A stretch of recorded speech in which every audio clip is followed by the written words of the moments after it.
Hello everyone and welcome to the channel. In today's video, I'm pretty excited because we're gonna be lifting the WRX. And in terms of like the lifting, I use parentheses because we're not putting a lift kit on it. This car came with some form of lowering spring. I'm not exactly sure what it has though.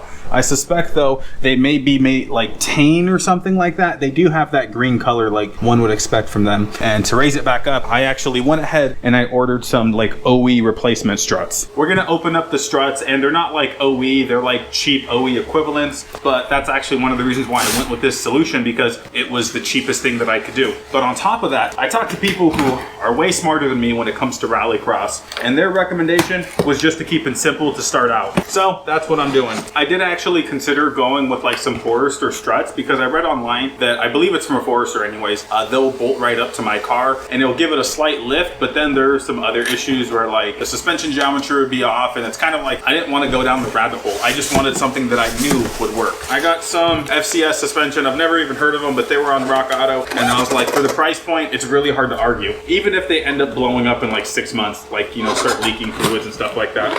So these are actually the rear struts. I'm hoping it's decent quality.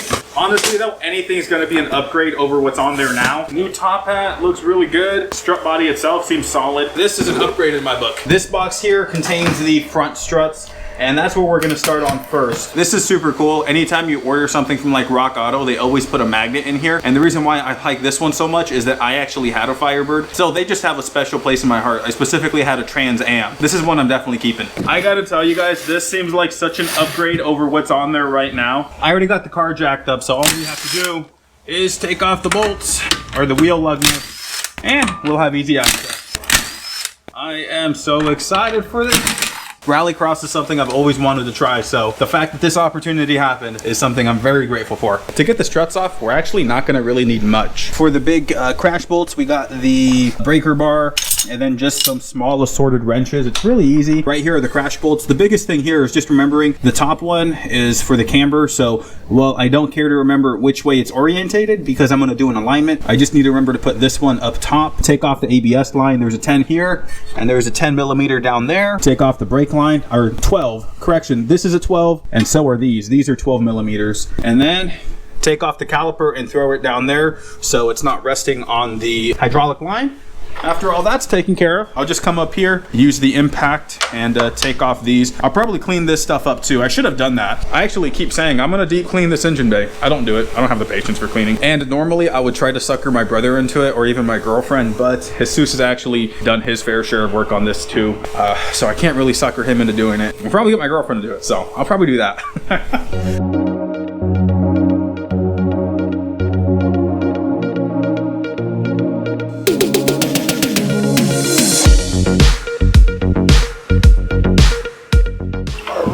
And here we have the old disgusting strut. Yeah, I'm glad we're changing this bad boy out. Well, I think I may have been wrong because this whole time I thought the car was on lowering springs, and what made me think that was the fact that I looked up some like pictures of cars on like OE struts, and they seem to be a little bit higher. I guess ultimately I won't know until like I put the new ones on, but the spring sizes and everything like that, in terms of the thickness, in terms of the gap and everything like that, it seems almost identical. I guess we'll see once I put it on. Regardless, the car definitely needed new struts because they're pretty blown. Like this car drove like absolute garbage. I'm gonna start putting everything back together. The biggest thing to know is if you're doing this job, there are 2 crash bolts. This one is the one that goes on the top, and you can easily tell because it has this like oval shape at the end of it. This is the one that goes on the bottom, and obviously it looks like a regular bolt.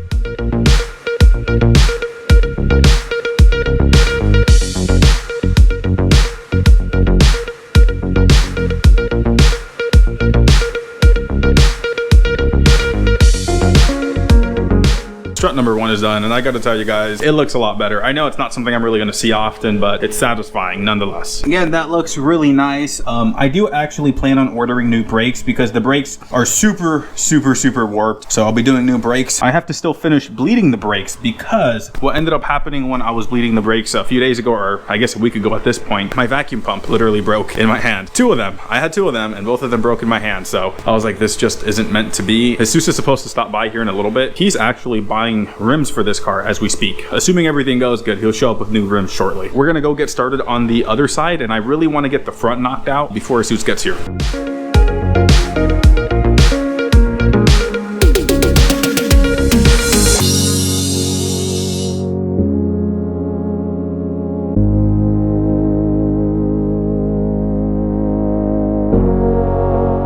We got the fronts all done, and also Jesus showed up. He lent me a hand. Jesus, do you want to show them the freaking front of the car? Yes. So I showed up obviously at the very end of it to help him tighten up some bolts because I was, you know, off getting Christmas presents. But this is a huge difference. So before we could fit like 3 fingers in here, so I could do a whole hand now comfortably. And if I, you know, really wanted to like get it in there, I could do like 6 fingers if you want to include a thumb, but that's an absolute insane lift. It's a good like 2 or 3 inches. Yeah, this is actually exactly what we needed for Rallycross. It's going to give us the ground clearance, and with a skid plate, I don't think we're going to have any issues at all. Jesus did mention he got some Christmas presents, but my dad's actually outside doing some yard work with a pressure washer. So you guys just heard that. So we'll kind of show you guys at the end. Right now, we're going to get started on the rear struts. First, back seats and some bolts. Sorry, the lighting kind of sucks in here, but I looked it up online as I've never taken the struts out on these cars. Down here, there are some bolts that you undo. So then the bottom seat comes out, and then from there, the top seat has some bolts down here. I hope that makes sense. And then you're able to gain access to the struts up top. It shouldn't be too bad though. It's only a few bolts.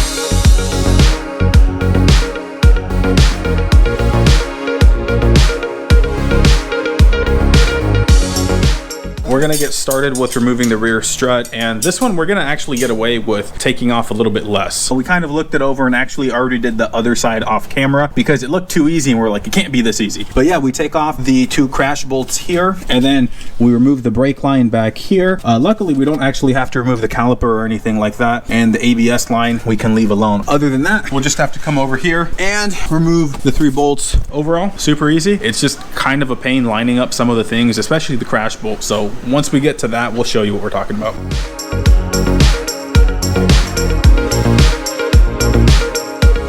Jesus got the strut out, and holy cow, man, huge difference. The orientation on these ones actually do matter, unlike the front.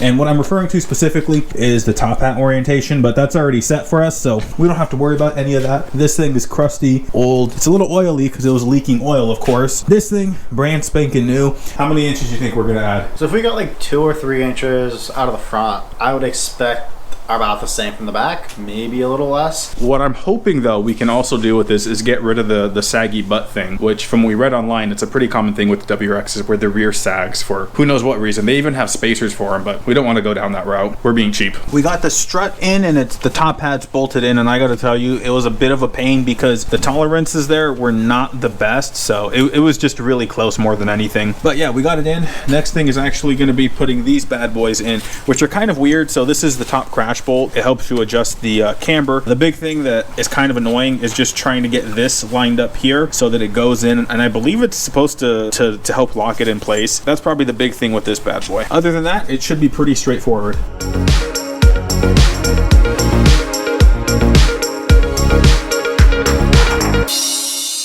We got the car put back together. I mean, besides the interior, but we'll worry about that later. We are about to drop her down, so let's see how she looks. Oh, is it night and day? That's insane. Holy cow. There's so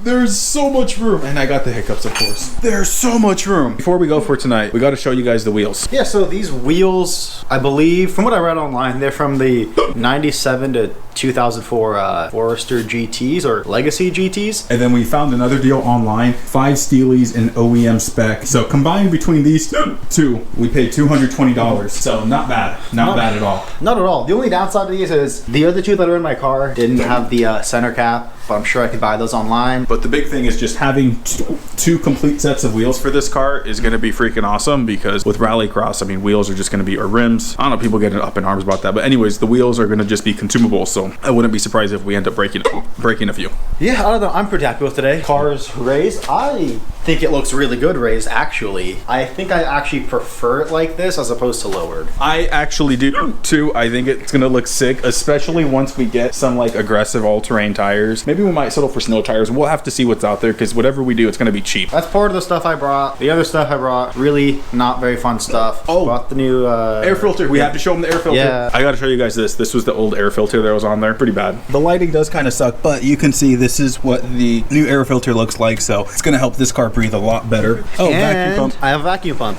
Oh, that's sweet. We're gonna close out tonight right here. I'll pick this up tomorrow or in the next day or two, because I actually want to give you guys a walk around in the daytime so you can see the difference. And I did make sure to take some before clips, so I'll show you guys that. I don't know, for you guys it'll be a few seconds, but in a couple days. Hey guys, it is actually the next day, and as I promised, I want to give you guys a quick little walk around of the WRX. Here is a quick walk around of the car before we ended up lifting it. Pretty much my only issue with this setup is the fact that it was obviously too low, and I really hate the rear butt sag. And here is the walk around of it now. So it's substantially higher. We got at least 2 to 3 inches in the front. In the back, we got another 2 to 3 inches as well. Really, my only issue with this setup is the fact that we still have the rear sag on the back. That's pretty much the only annoying thing, but it's nice because I'm not going to really worry about hitting anything at Rallycross events anymore. From a functional perspective, this is perfect, and it's exactly what I want. I would really love it if we could get some like really aggressive tires, but that's just not going to be in the books, mainly because Jesus and I are trying to keep this project like as cheap as possible, because we did find some ones that would fit. It would require a little bit more modification and money, which is something that we just don't want to throw into the car. So we're just going to stick with some winter tires and go with an OE tire size, and that's going to be good enough. Pretty much the only thing we might do, and I'm debating on it, is I might get some spacers for the rear to kind of help with the rear sag, but other than that, it's going to be left alone. So the last things left to do on the WRX is brakes. We have to do the skid plate. That's it. Then she's ready to go. Before I close out the video, I want to give a quick update on the MR2s, because we really haven't seen much of them. So the white one, this winter, all I'm going to do is basic maintenance. So fix the coolant leak, put a new water pump in, the oil pan seeping a little bit. Other than that, I'm going to leave it alone. I was thinking about putting in a new radiator just because it is the original one, and at like 20 years old, even though it's still in relatively good shape, I know it's not going to be as good as a new one. And on top of that, oh, also, if anyone's curious, Toyota still sells the MR2 radiators brand new. So if I did switch one out, it's probably the way I'd go. Now for the V6 MR2, I'm going to end up fixing the brake issue, which is actually, I think, a caliper issue. I initially thought it was a vacuum issue. The rear calipers, I was poking around, and the pistons don't actually want to turn in. They're like seized up. At the minimum, caliper rebuild. I'm going to do some tires. And then in terms of suspension, I will make adjustments, but I'm just going to work with what I got. The exception is the rear sway bar. It's running no rear sway bar right now, and I think I may put a stock sway bar back on. We're just going to see. It just depends how things go. And the reason why I'm trying to keep everything so simple is because ultimately I do want to buy a house. Heck, I sold the Honda Acti because I was going to use that money to buy a trailer. Instead, I took that money and I put it into my house fund, because that's really important to me, especially as Jesus and I get further into this motorsport stuff. I'm super grateful that I have this space right now, but it's not my space. And like, as much as I want to get into like some deeper, bigger projects, especially the engine swap on this car, we're just really running out of space. And also, I kind of feel bad, like I'm really pushing it and taking advantage. My family member has been super supportive. They have never once complained about it, but at some point, I just feel like I gotta have my own space. That is all we got for this video, guys. Thank you for watching, and I'll see you guys in the next one.